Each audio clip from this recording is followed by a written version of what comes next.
আসসালামু আলাইকুম, স্বাগতম দ্য ওয়ার্ল্ড ব্রিফ সংবাদে। আমি মোহাম্মদ জায়েদ গাজী আজকের সব আন্তর্জাতিক খবর নিয়ে হাজির হয়েছি। শুরুতেই জানিয়ে দিব সংবাদ শিরোনাম, তারপর বিস্তারিত। মার্কিন জাহাজগুলোকে ইরানের জলসীমা এড়িয়ে চলার পরামর্শ যুক্তরাষ্ট্রের। যুদ্ধের হুমকিতে ইরান ভীত নয়, বন্ধ হবে না ইউরেনিয়াম সমৃদ্ধকরণ আরাকচি। ইরানের জলসীমা থেকে মার্কিন জাহাজগুলোকে দূরে থাকার নির্দেশনা যুক্তরাষ্ট্রের। যুদ্ধ বন্ধে আলোচনায় না বসলে রাশিয়াকে নিষেধাজ্ঞা দেবে ট্রাম্প। ইউক্রেনের পক্রোভাস্ক দখলে মরিয়া রাশিয়া। এই বিষয়ে আপনার মতামত কমেন্টে জানান এবং যুদ্ধের সব আপডেট আগে পেতে চ্যানেলটি সাবস্ক্রাইব করে যাবেন। আসসালামু আলাইকুম, স্বাগতম জানাচ্ছি দ্য ওয়ার্ল্ড ব্রিফ সংবাদে। আমি মোহাম্মদ জায়েদ গাজী। এতক্ষণ শুনছিলেন সংবাদ শিরোনাম, এবার বিস্তারিত। আন্তর্জাতিক সমুদ্র সীমায়, বিশেষ করে মধ্যপ্রাচ্যের উত্তপ্ত পরিস্থিতিতে নতুন করে উদ্বেগ ছড়িয়েছে মার্কিন প্রশাসনের একটি বিশেষ সতর্কবার্তায়, যেখানে মার্কিন জাহাজগুলোকে ইরানের জলসীমা থেকে নিরাপদ দূরত্ব বজায় রাখার পরামর্শ দেওয়া হয়েছে। মূলত পারস্য উপসাগর এবং ওমান উপসাগরের মতো অত্যন্ত গুরুত্বপূর্ণ বাণিজ্যিক রুটগুলোতে যে কোনো ধরনের অনাকাঙ্ক্ষিত পরিস্থিতি এড়াতে এই নির্দেশনা জারি করা হয়েছে বলে জানা যাচ্ছে। আপনারা জানেন যে এই অঞ্চলটি বিশ্ব অর্থনীতির জন্য কতটা গুরুত্বপূর্ণ, কারণ বিশ্বের একটি বিশাল অংশের জ্বালানি তেল এই পথ দিয়েই পরিবাহিত হয়। তাই এখানে সামান্য অস্থিরতাও বিশ্ববাজারে বড় ধরনের প্রভাব ফেলতে পারে। মার্কিন নৌশক্তি এবং সামুদ্রিক নিরাপত্তা সংস্থাগুলো তাদের বাণিজ্যিক জাহাজগুলোকে সতর্ক করে বলেছে যে ইরানের জলসীমার কাছাকাছি অবস্থান করলে ভুল বোঝাবুঝি বা আটক হওয়ার ঝুঁকি থাকতে পারে, যা আন্তর্জাতিক নৌ চলাচলের নিয়মবিধির পরিপন্থী। আসলে গত কয়েক বছরে এই অঞ্চলে বেশ কিছু জাহাজ আটকের ঘটনা আমরা দেখেছি, যার ফলে বিমা খরচ থেকে শুরু করে পণ্য পরিবহনের খরচ কয়েক গুণ বেড়ে গিয়েছে। এখন প্রশ্ন উঠতে পারে, কেন হঠাৎ এই সতর্কতা? মূলত ভূ রাজনৈতিক পরিস্থিতির পরিবর্তনের ফলে এই অঞ্চলে এক ধরনের স্নায়ু যুদ্ধ বিরাজ করছে এবং যুক্তরাষ্ট্র চায় না তাদের কোনো বাণিজ্যিক বা বেসামরিক জাহাজ এমন কোনো পরিস্থিতিতে পড়ুক যেখানে সরাসরি সংঘাতের সম্ভাবনা তৈরি হয়। এই সতর্কবার্তাটি কেবল একটি পরামর্শ নয়, বরং এটি আন্তর্জাতিক শিপিং কোম্পানিগুলোর জন্য একটি গাইডলাইন হিসেবে কাজ করবে, যাতে তারা তাদের রুট পরিকল্পনা করার সময় আরও বেশি সচেতন থাকে। সাধারণ দর্শকদের জন্য বিষয়টি হয়তো সাধারণ মনে হতে পারে, কিন্তু সমুদ্রপথে যাতায়াতকারী বিশাল আকার কার্গো জাহাজগুলোর জন্য কয়েক মাইলের দূরত্ব অনেক বড় বিষয় হয়ে দাঁড়ায়। ইরানের পররাষ্ট্রমন্ত্রী আব্বাস আরাকচি সম্প্রতি অত্যন্ত কঠোর এবং স্পষ্ট ভাষায় জানিয়ে দিয়েছেন যে তার দেশ কোনো ধরনের যুদ্ধের হুমকিতে বিন্দুমাত্র ভীত নয় এবং তাদের জাতীয় স্বার্থ রক্ষায় ইউরেনিয়াম সমৃদ্ধকরণ কর্মসূচি কোনো অবস্থাতে বন্ধ করা হবে না।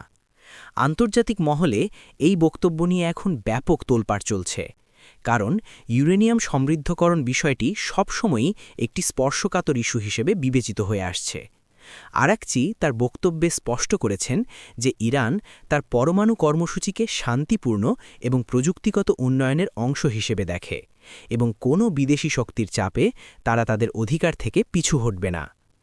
আপনারা হয়তো জানেন যে ইরানের ওপর দীর্ঘ সময় ধরে বিভিন্ন ধরনের অর্থনৈতিক নিষেধাজ্ঞা জারি রয়েছে, কিন্তু দেশটির নেতৃত্ব বারবার বলে আসছে যে এই নিষেধাজ্ঞা তাদের মনোবল ভাঙতে পারবে না, বরং তারা স্বনির্ভরতার দিকে আরও এক ধাপ এগিয়ে যাচ্ছে।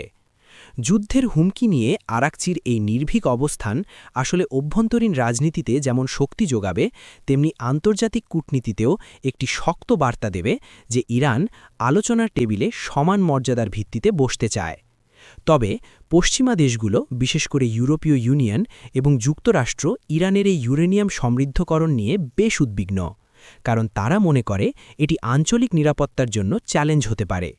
কিন্তু ইরান সরকার বলছে তারা কেবল তাদের জ্বালানি নিরাপত্তা এবং বৈজ্ঞানিক গবেষণার স্বার্থে এই কাজ করছে, যা প্রতিটি স্বাধীন রাষ্ট্রের অধিকার।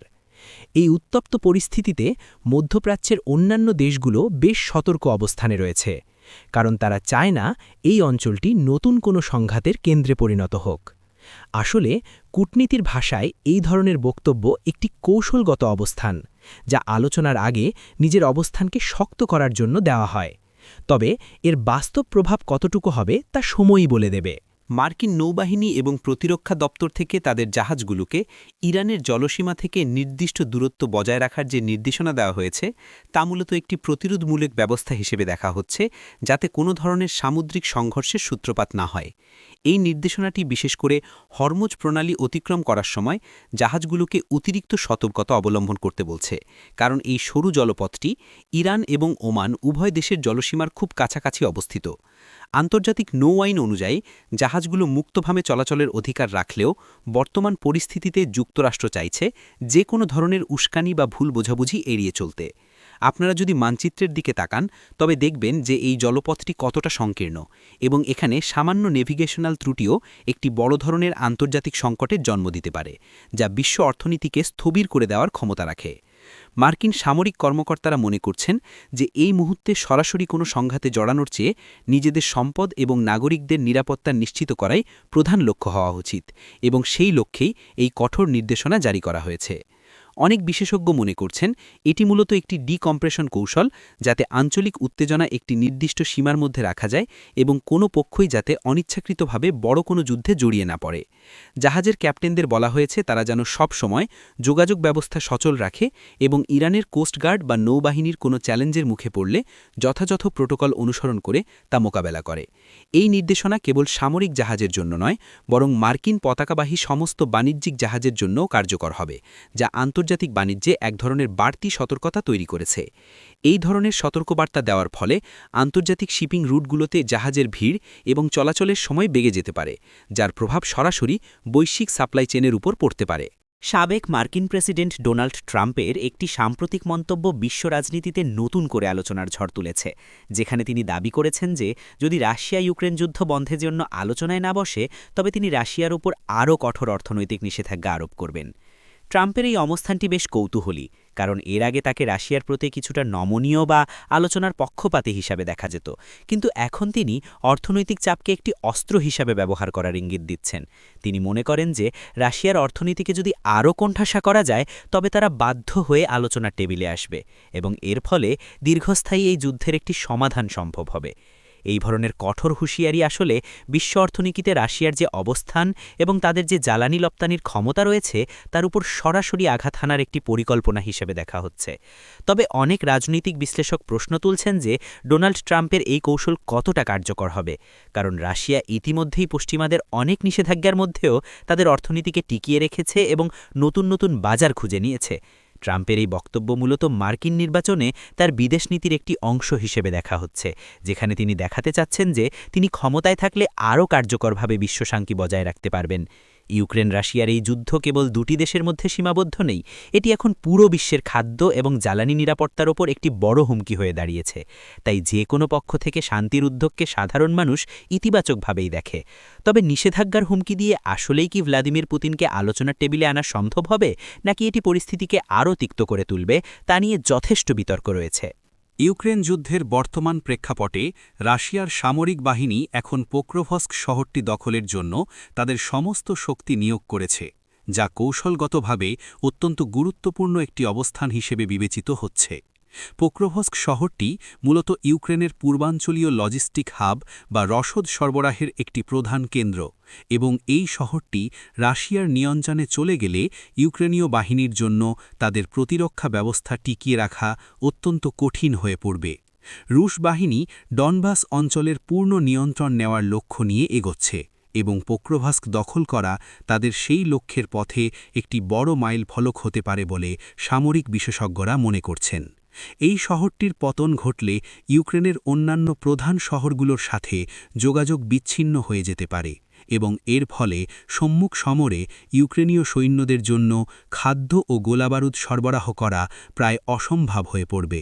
আপনারা শুনলে অবাক হবেন যে পোক্রোভস্কের গুরুত্ব কেবল সামরিক নয়, বরং এর একটি বড় অর্থনৈতিক মূল্যও রয়েছে, কারণ এটি একটি প্রধান রেলওয়ে এবং সড়ক সংযোগকারী কেন্দ্র যা পুরো অঞ্চলের পণ্য পরিবহন নিয়ন্ত্রণ করে। ইউক্রেনীয় বাহিনীও এই শহরটি রক্ষায় জীবনপণ লড়াই চালিয়ে যাচ্ছে এবং তারা পশ্চিমাদের দেওয়া আধুনিক অস্ত্রশস্ত্র ব্যবহার করে রুশ অগ্রযাত্রাকে প্রতিহত করার চেষ্টা করছে।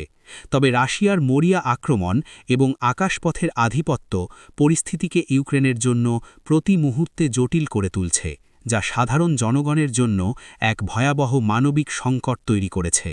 পোক্রোভস্কের এই লড়াইকে এখন যুদ্ধের অন্যতম চূড়ান্ত পর্যায় হিসেবে দেখা হচ্ছে, কারণ এর ফলাফলের ওপর নির্ভর করবে আগামীর যুদ্ধ কোন দিকে